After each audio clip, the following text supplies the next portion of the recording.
Sure, it sounds like you're going to use this period to kind of give lads a break. Some lads, obviously, there's certainly lads who like there are a huge number of internationals, but there's definitely one or two who will need to be managed.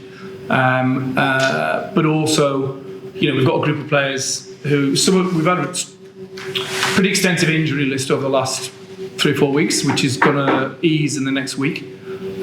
So we've got people like Jack Ainger, Dave Heffernan, Sean Nocton's coming back soon. There's 4 or 5 lads. Blady won't be too far away. 4 or 5 lads who are waiting to play, so you can use that window to do that. But for me, obviously, the priority is to qualify in the Challenge Cup to give ourselves a fighting chance come the end of the season.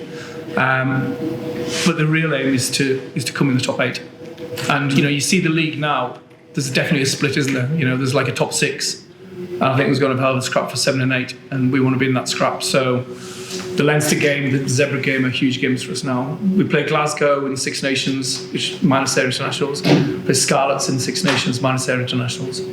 And then we've got various other games that towards the end of that period where we don't lose as many players internationally as others, so which hopefully will stand to us. And also, I think playing at home, the guys from Galway will know that it's been hard for the last 18 months playing in an empty, feels like an empty stadium, half full stadium. So to have the stand open for the Leinster game is huge, but then to maintain that momentum for the future home games, I think is going to be massive for the second half of the season. So yeah, that's how we feel at the moment. Stuart, just some of the young players you mentioned who've been getting opportunities recently. How do you guard against a result like that, knocking their confidence? But I'm to young lads at Leinster as well. It's how you deal with the defeat and how you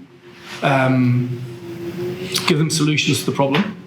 I can talk to Faitna Barrett and Billy Bowen as much as I like about the intensity that's going to come around the corner, but until they've actually felt it, you can see them in the change room now, how they've suddenly felt what it feels like to play against a top team who do things a bit quicker and a bit faster and a bit harder, and the space seems to have gone before it's even there. You know what I mean? So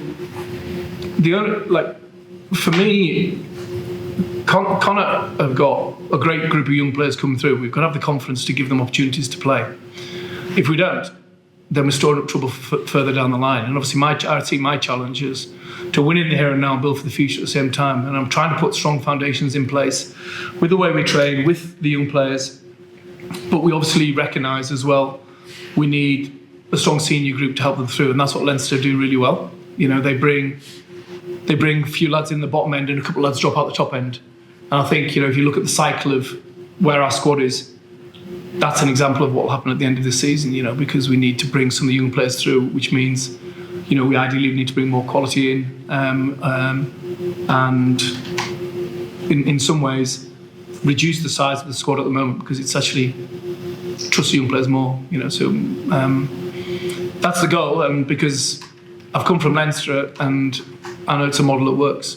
So you have to put them in at some point. You did manage, in an attack point of view, you did manage to hurt them quite frequently, particularly in our first half. Well, even in the second half we did, we just didn't maintain possession to at the right period. What you saw with them? What kind of, where did you see the ends?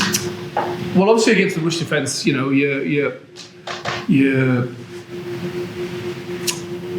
run the risk of obviously giving an intercept away, which is what happened in the second half.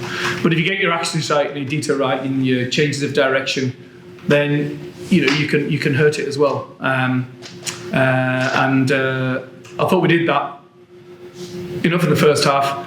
We definitely did it enough times in the second half where we could have easily got. That's a frustrating thing, really, is that even though we didn't deserve to win the game, we probably could have got 4 tries out of that and had a bonus point, which we've done in other games. We just coughed up the ball at the wrong time. So it's unbelievably hard to play against, but if you get your detail right, you can break it down as you've seen teams do. But I'd still back Leinster to challenge La Rochelle next week and Bayonne the week after, because I know the players in there and the coaches do well.